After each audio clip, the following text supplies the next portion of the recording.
Too many times I've heard something along the lines of, "That game is so fast, how do you react to everything?" and other similar statements. I didn't think too much of it at the time, because when I play games, everything just feels natural. But recently I saw a Twitter post that sparked inspiration for a video a while back, and I thought it would be interesting to go over. What I read went something along the lines of, "I have too slow reaction time to play high approach rate." I've lost the original tweet now, but I wanted to debunk this statement once and for all. And though the original statement was talking about Osu, these statements apply to a lot of competitive games. Games such as competitive FPS games, fighting games, rhythm games, speedrunning, and even timed board games like chess have pros who can make split-second decisions that are always seemingly correct. While on paper it looks like the high-level players all rely on their reaction time to make these amazing plays, in reality it's a combination of many skills making reaction time more or less obsolete in the grand scheme. To start this whole video off, I have a reaction time of 234 milliseconds, which is quite slow in fact, and similar to the person who made the original post. I asked on YouTube what everyone's reaction time was, and unsurprisingly, over 75% of you have a faster reaction time than me. On Human Benchmark, where I did my test 10 times to make sure I got an accurate result, it shows my reaction time to be on the slow end of average for the normal person. For an avid video gamer on the other hand, I am abysmally slow. Now, has this limited my gaming experience in any way? Well, I'll let you decide.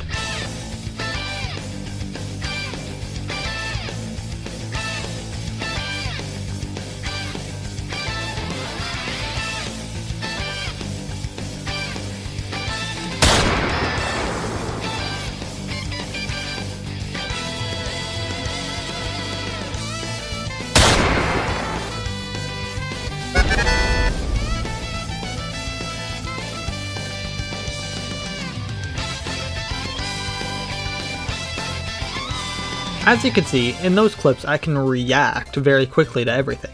Okay, maybe not that last one. But how? As I just mentioned, I have a painfully average reaction time. Well, even if I was to take someone who had, say, a reaction time of 150 milliseconds, with a bit less experience in the game, they wouldn't be able to match the scores I set. And the key to all of this is a concept known as visualization.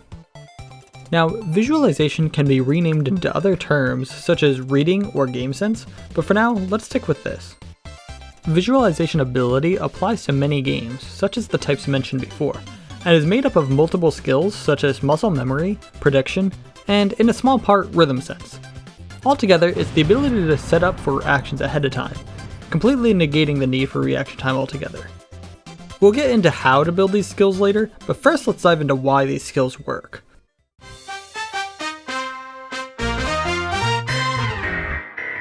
First, we have muscle memory, where your muscles repeat an action enough times that they're able to remember that motion and be able to perform it immediately without thinking about it. It's beneficial for many games that have repetitive or distinct actions, one maybe the most beneficial being speedrunning. Speedrunners in most games use muscle memory to their advantage, whether it be a movement system to optimize speed throughout a run, or to do certain skips. All of these utilize muscle memory to their maximum. Many skips can be frame perfect or pixel perfect and have complex setups to be able to get them done consistently. Frame perfect skips, especially those with multiple frame perfect inputs in a row, are all muscle memory. Though many things look fast, none of it requires a fast reaction time, and rather it's the rigorous practice of the runners training their muscles to know what feels right and what feels off. Now let's move on to another game genre to see how muscle memory applies there. With many FPS games, there are aim trainers advertised to be the best option to improve your aim. And while these can make your aim quicker and snappier, another method is to practice what you want to do beforehand. What I mean by this is to get your mind used to certain scenarios over time. Let's bring up the game Overwatch, another game that I've put a lot of time into, and show you what I mean by this and how it's beneficial. An easy example I can think of would be on a map like Havana Defense. Picture this, there's two different people playing Widowmaker, a sniper character who has the perfect sightline to the spawn room. Player 1 peeks at a random angle and walks out a bit too far from cover before scoping in, while player 2 has their crosshair pre-aimed at head level for where they're peeking, and they only pop out enough to see the target they want to take a shot at. All this makes the second player seem like they react faster, while instead they're just using previous experience and muscle memory to their advantage. Another way muscle memory can be beneficial in games like these is to train for defensive purposes. For a quick example, let's say you play D.Va, a hero who has an instant react ability called Defense Matrix to absorb all shots and projectiles in front of her. And you're against a lot of Reinhardt, a character whose only ranged ability is a slow projectile that does a lot of damage. As a beginner, you'd have to react every time the Rein uses his ability. Within a couple games in this matchup though, you can utilize your muscle memory to use your DM at any time the sound effect starts. This makes this interaction become second nature, and your ability to react becomes almost instantaneous. The way you'd train this is to play consciously and consistently. It's a skill that builds over time with more experience, and for this reason it helps to play one character often enough to build these reflexes for all the different scenarios. For Osu, muscle memory is very simple to notice and improve over time. Are you playing 200 BPM jump maps? You'll improve at 200 BPM jumps. Are you playing 240 BPM streams? You'll improve at 240 BPM streams. These are all forms of muscle memory. And though it shouldn't be considered the best way of improving, it definitely helps to have. To start explaining more, first I have to talk about AR, or approach rate. Approach rate on a map determines how fast the circle appears and disappears, as well as how fast the approach circle closes in on the circle. Approach rates can range from 0 to 10 normally, though on most maps above beginner level, 9 to 10 is most common. As a beginner player, an approach rate of 8 or 9 may feel very fast, where AR10, which is the highest possible without mods, or AR11, which is the max possible with mods, can just seem impossible even for many experienced players. If you're curious, you can hover over the map stats in the top left and it'll show the approach time for each map. This works even for after double time is applied. With this, you can see that even with an approach rate of 11, each circle has 400 milliseconds of lifetime. Along with follow points existing before that, gives even more time to react to a circle before it comes out. This means that people with the slowest of reaction times can technically play the maximum approach rate in the game. How this all ties into muscle memory is the ability to read the map. The first attempts at a high approach rate will lead to a lot of misaiming, mistapping, and misreading. These are all normal, but not due to not being able to react, but instead from using our muscle memory from lower approach rates at a higher approach rate. Think of it this way, if you're always playing at an approach rate of 9, your muscle memory is telling you to click around 700 milliseconds after the circle appears. Then when trying to play at an approach rate of 10, you may see the circles, but your body's still used to you aiming or tapping 700 milliseconds after seeing the circles. When playing at this AR, that means the window to click has already passed, and your mind compensates by trying to click earlier or aim differently, causing all these reading issues. To fix this, all it takes is to rework your old muscle memory to work for the new AR. And yes, this does mean you have to grind out bad scores to be able to get used to it eventually. With muscle memory understood, we can now move on to the second skill involved with visualization, which is prediction. But before moving on to this section, I predict that you'll like this video and subscribe. Oh, brother! Yeah, that was bad. It's okay, you can flame me in the comments. I also have a Discord, so if you have any questions, ideas, or just want to play something together, I have the link in the description below. And with all that, back to the video.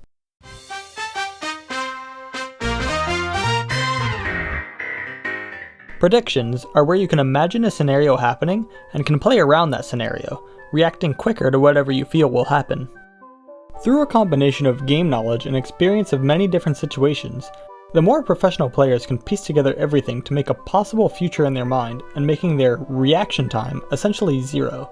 This happens a lot in fighting games, where many great plays happen from reading your opponent and hitting them with something they can't escape from. A good example is in Smash Bros, where characters can get knocked down and have a few options for getting up.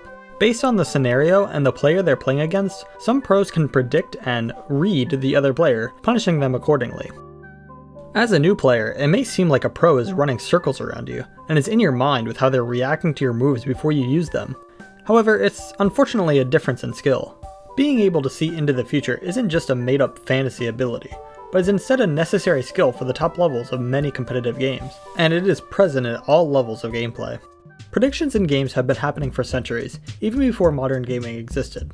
Many tabletop games like chess or Go have strict timing mechanics, forcing players to either play their moves quickly or be at a disadvantage later from having less allotted time. Some systems in these games even reward faster players more by giving them more time than they started with. For inexperienced players like myself, I would spend a lot more time reacting to my opponent's play, rather than someone who has the next few moves planned out and only gets thrown off by something unexpected. In shooters, prediction can help a ton in many areas. A big part of Overwatch or any game of this type is ultimate and ability tracking. The more you're able to keep track of enemy abilities, the more you'll be able to react the ability usage, since you're already expecting it. If you track that the enemy Pharah has an ultimate, not only will you be able to actively pay attention to her, but you can use abilities or your own ultimates to counter it and possibly follow up and punish. Without this knowledge, the enemy could use their ultimate freely, and it may take longer to react, giving them more value with their play. And though it may seem like an issue with being able to react, in actuality it's your own fault for not actively tracking ults, as well as not paying attention to enemy positions or ability usages. There are a couple steps to improve your own ability to anticipate what will happen next. The first step is to familiarize yourself with the game knowledge, whether it be strategies, synergies, or counters. Knowing all these are necessary for predicting. The next step would be to actively think about these. If you're simply going with the flow of gameplay, you're being a reactive player rather than a proactive one. The players making the most difference in the game are planning the best outcome, both in the moment and for the future of the match. Watching resources and learning the game is great, but many players, myself included, forget to actively recall what they learned during intense gameplay. This can make what they learn feel useless, but it's important to recognize that knowledge is a tool and not just a resource. And while predictions may not work for a game like Osu, where there are no enemies, outcomes, or randomness, we'll talk about a very similar concept to it called rhythm sense.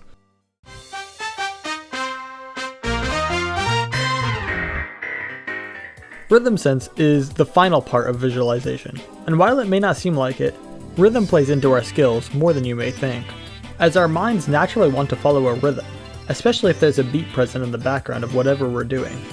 A lot of speedrunning setups use rhythm to make certain tricks easier, and while CRCs and stuff like that existed in Mario Odyssey,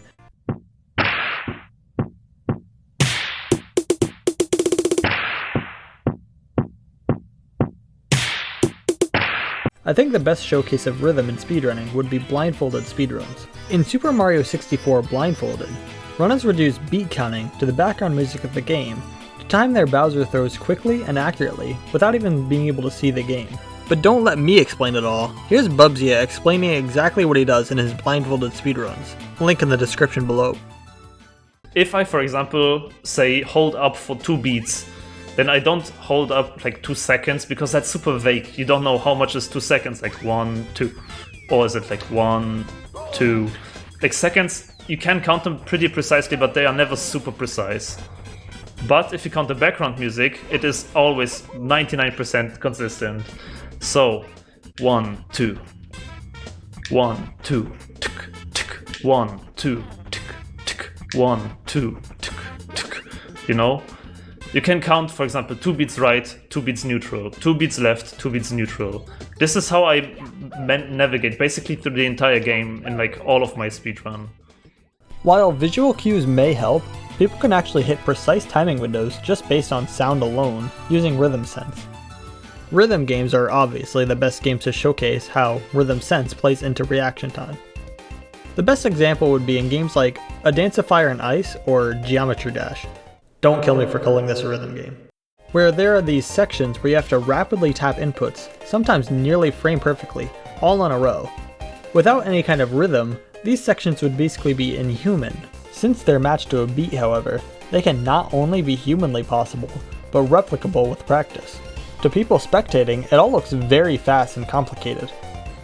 And while it is tough to hit the patterns, seasoned players are able to make sense of it by keeping up with the music.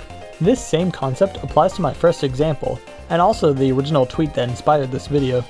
In Osu, combining this with muscle memory makes reading high AR maps easier, as you'll know when the next circle will arrive, and prepare for aiming and tapping it, even before it appears on the screen. If you hear a song that is very drum heavy with many quarter notes, chances are the map will contain a lot of bursts. The same goes for half notes and jumps. Streams, bursts, and jumps are all connected to rhythm in one way or another. And while aim and finger control are helpful when setting good scores, at the pinnacle of Osu, none of this would be possible without following the rhythm in some capacity. If you want to test this out for yourself, Just take any map that you're typically good at and try and match your best score with 0% volume. What you'll notice is that not only will the accuracy be horribly off, but the ability to aim and tap dramatically decreases without being able to accurately follow the rhythm. Rhythm sense may not be necessary for every game. However, for those that it is useful, the best way to improve would be to fully immerse yourself in music, and to play pure rhythm-based games like VSRGs. Even if you're bad at them, playing them gives you a baseline that you can build onto by listening to and playing a variety of different songs. While reaction time can help in some rare cases, it pales in comparison to the usefulness of visualization, which is a quality that can be honed over time. Hopefully this video removes the stigma that someone with average reaction time can't play games that require quick decisions and movement, and it gets you to think differently about your improvement over time. Each person is unique in both mind and body, and while somebody might be the fastest or the quickest to react, they will all fall to the person with the most experience. So instead of comparing yourself to others, find what works best for your own improvement in whatever game you're playing. Thanks for watching, and as always, see you next time.